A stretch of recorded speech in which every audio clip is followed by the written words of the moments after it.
Ladies and gentlemen, let me begin with a simple truth. In our world today, power is not just about armies or weapons. It is about how nations build trust, create opportunities, and shape the future together. Yet when we speak about the relationship between the United States and Pakistan, the conversation is almost always the same: war, aid, suspicion, and blame.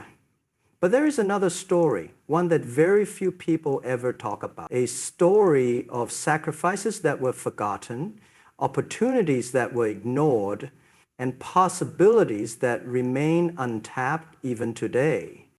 Think about it. Why do two countries tied together by geography, history, and people keep repeating the same mistakes?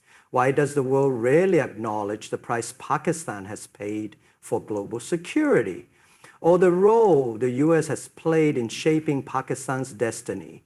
And most importantly, what lessons can we learn if we are bold enough to look at this relationship differently?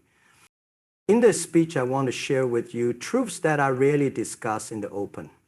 Truths that go beyond headlines, beyond political sound bites, and into the heart of how nations treat each other when power and necessity collide. My goal is not to criticize, but to inspire, to show you that within this difficult past lies the potential for a future of cooperation, innovation, and mutual respect.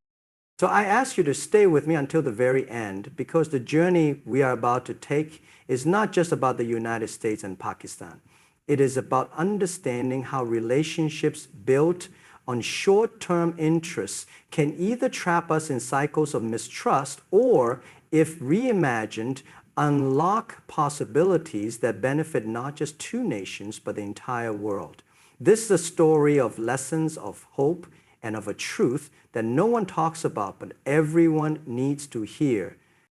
The relationship between the United States and Pakistan has always been driven less by friendship and more by the shifting tides of global power politics. To understand it, one has to look back at history and see how every era brought a different role for Pakistan in the American worldview.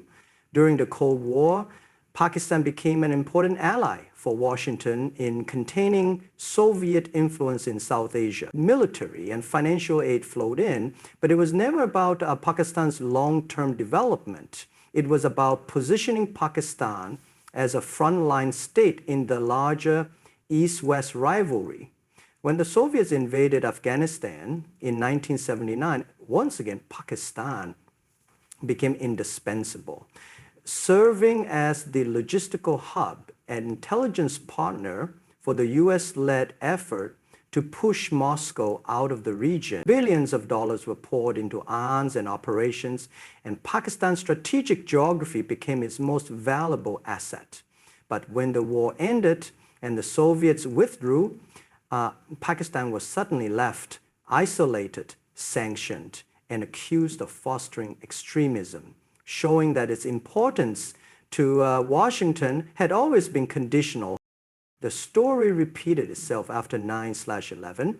Pakistan became a major non-NATO ally overnight, and its role in the war on terror was painted as vital for American security. Trillions of dollars were spent in Afghanistan, and once again, Pakistan's air bases, intelligence services, and military cooperation was central to US operations. But this partnership carried a cost. Pakistan faced internal terrorism, an economic downturn, and a social fabric shaken by militancy. Yet, once American objectives shifted, the tone of the relationship changed. Criticism replaced praise, and Pakistan found itself accused of not doing enough despite the massive sacrifices it had made. And how bumbled Middle East. This pattern reveals a deeper truth. Pakistan has too often been treated as a temporary tool in America's broader global strategy, rather than as a partner with shared long-term interests. Each phase of cooperation has been followed by abandonment, leaving Pakistan struggling with the consequence. These cycles have also fueled a perception in Pakistan that Washington uses and discards allies according to convenience, while in the US, policymakers often see Pakistan as unreliable and transactional. What emerges is not just a history of alliance, but one of dependency, manipulation, and strategic shifts dictated by larger global battles, or where Pakistan was never the main player, only the means to reach an end. When examining the relationship between the United States and Pakistan, one of the most striking realities is the imbalance between security, cooperation, and economic engagement. For decades, Washington's dealings with Islamabad have been dominated by defense, counterterrorism, and regional security concerns, while trade, investment, and industrial collaboration have been treated as secondary priorities. This has shaped not only the nature of the partnership, but also Pakistan's growth trajectory, leaving long-lasting consequences. From the Cold War onwards, U.S. assistance to Pakistan was largely military-gemic. Aid packages were tied to strategic objectives, whether it was fighting communism, supporting the Afghan resistance against the Soviets, or providing logistics for the war on terror. Billions of dollars in security assistance and reimbursements under the coalition support fund strengthened the armed forces, but did little to build sustainable industries, improve education, or expand Pakistan's technological base. The result was a dependency where Pakistan's value in Washington's eyes was linked primarily to its ability to serve as a security partner rather than an economic collaborator. This imbalance also created a distorted perception in both societies. In the US, Pakistan was often portrayed through the lens of terrorism, extremism, and instability, rather than as a country with potential for trade, innovation, and human capital. Meanwhile, in Pakistan, American engagement was often associated with military aid and conditional loans, fostering resentment when economic progress failed to materialize. The absence of a long-term economic vision between the two countries prevented kind of deep interdependence that often stabilizes international relationships. At the same time, the global opportunities for economic cooperation were vast but underutilized. Pakistan's young population, textile industry, agricultural resources, and emerging tech sector could have been natural areas for US investment, but these were largely ignored. Trade remained minimal compared to Pakistan's potential, and investment was sporadic rather than systematic. The United States, instead of empowering Pakistan's economy, chose to limit its focus to short-term security needs. And this approach weakened both trust and growth. The imbalance between security and economy is one of the most overlooked truths about US-Pakistan relations. It explains why the relationship has remained fragile and transactional, rather than evolving into a partnership based on mutual prosperity and shared development.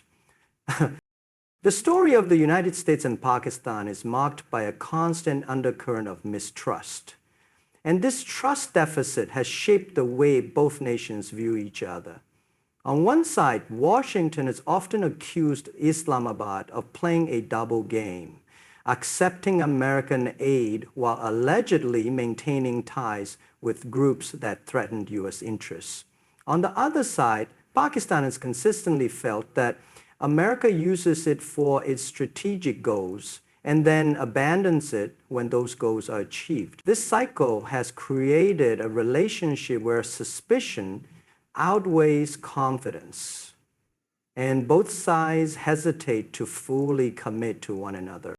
The war on terror is one of the clearest examples. After 9/11, Pakistan became a crucial ally, providing logistical support, intelligence cooperation, and military assistance. Yet even while Pakistan suffered devastating terrorist attacks and economic setbacks, American officials repeatedly voiced frustration, claiming Pakistan was not doing enough. The drone strikes inside Pakistan's borders deepened public resentment, as many Pakistanis felt their sovereignty was being violated by a partner that treated them more like a target than an ally. While the US focused on short-term tactical gains, it failed to recognize how this growing resentment was damaging the foundations of cooperation. For Pakistan, the sense of betrayal goes back further. After helping the US push the Soviets out of Afghanistan in the 1980s, Pakistan was left to deal with the fallout. Millions of Afghan refugees, the rise of militant networks, and economic instability. Instead of support, Pakistan faced sanctions under the Pressler Amendment in the 1990s, reinforcing the perception that America abandons allies once they are no longer useful. This reinforced the belief in Islamabad that Washington operates with double standards, rewarding some partners while punishing others depending on convenience. The reality is that neither side has ever been fully transparent with the other. America's shifting priorities created uncertainty, while Pakistan's attempts to balance internal security interests with external commitments fueled doubts in Washington. This environment of half-truths and selective trust has prevented the relationship from achieving real depth. Even today, despite moments of cooperation, both sides remain cautious, questioning motives and doubting promises. This persistent trust deficit, rarely acknowledged openly, explains why US-Pakistan relations continue to swing between short-lived highs and prolonged lows. One of the most overlooked aspects of US-Pakistan relations is the enormous contribution and sacrifices Pakistan has made, which rarely receive the recognition they deserve in global narratives. Pakistan has been on the front line of conflicts that were not of its own making, yet it has paid the heaviest price in terms of human lives, economic losses, and social disruption. The world often measures Pakistan only through the lens of its shortcomings, ignoring the role it has played in supporting US strategic objectives. This lack of acknowledgement has not only hurt Pakistan's image internationally, but has also deepened resentment among its people who feel their sacrifices have been taken for granted. During the Afghan War of the 1980s, Pakistan became the hub for supporting the US-backed resistance against the Soviet Union. Millions of Afghan refugees crossed into Pakistan, creating immense social and economic pressures that the country still feels today. Militancy and drug trafficking grew in this period, destabilizing. Yet, when the war ended, Pakistan was left alone to deal with the consequences without recognition of the role it played in what was considered a great victory for the West. The war on terror magnified this imbalance even further. Pakistan joined the US after 9/11 as a key ally, opening its territory for military logistics, sharing intelligence, and launching operations against militant groups. But this cooperation came at a heavy price. Over 70,000 Pakistanis lost their lives in terrorist attacks and military operations, and the country's economy suffered losses exceeding $150 billion 0 cents. Entire regions like the tribal belt were destabilized, forcing millions of citizens to flee their homes. Despite these sacrifices, Pakistan was often accused of not doing enough, while its role in weakening al-Qaeda and assisting US counterterrorism efforts was downplayed. Globally, the narrative around Pakistan often focuses on instability, corruption, or extremism, while its contributions in aiding Western objectives are brushed aside. This selective memory creates a distorted perception in Europe and the US where the average observer is unaware of how much Pakistan has given in blood and resources. Instead of being recognized as a partner that bore the brunt of wars it did not start, Pakistan has been portrayed as part of the problem. This lack of acknowledgement has left a deep scar on the bilateral relationship and continues to fuel the perception in Pakistan that it has been used, blamed, and forgotten. The global order is no longer defined by a single superpower calling all the shots. The emergence of a multipolar world has changed the way nations interact. And for Pakistan, this shift has opened new doors that were once unimaginable. For decades, the United States was seen as Pakistan's dominant partner, holding significant influence over its military, political, and economic decisions. But today, as China rises, Russia repositions itself, Turkey expands its regional influence, and Gulf states diversify their partnerships. Pakistan is no longer locked into a one-dimensional relationship with Washington. This transformation is quietly redefining the balance of power in South Asia. China stands out as the clearest example. Through the China-Pakistan Economic Corridor, Beijing has invested billions into infrastructure, energy, and connectivity projects. These investments are not limited to short-term aid, but aim at long-term integration, offering Pakistan a path to sustainable growth and deeper regional influence. In contrast to America's security-driven approach, China's focus on economic development has given Pakistan an alternative model of partnership that appeals to its urgent domestic needs.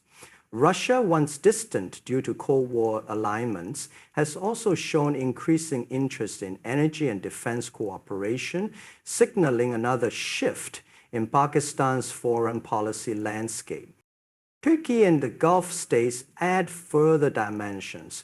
Shared cultural and religious ties with Turkey, coupled with Ankara's growing role as a regional mediator, have created new avenues for collaboration in defense, trade, and education.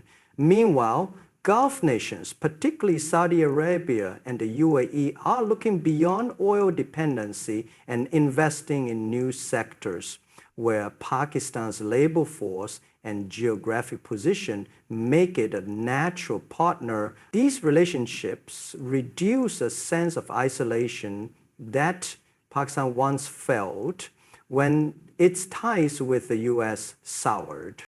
For the United States, this evolving reality means it cannot expect Pakistan to be exclusively aligned with its policies. Pakistan now has options, and this leverage allows it to diversify its alliances while balancing its relations with Washington.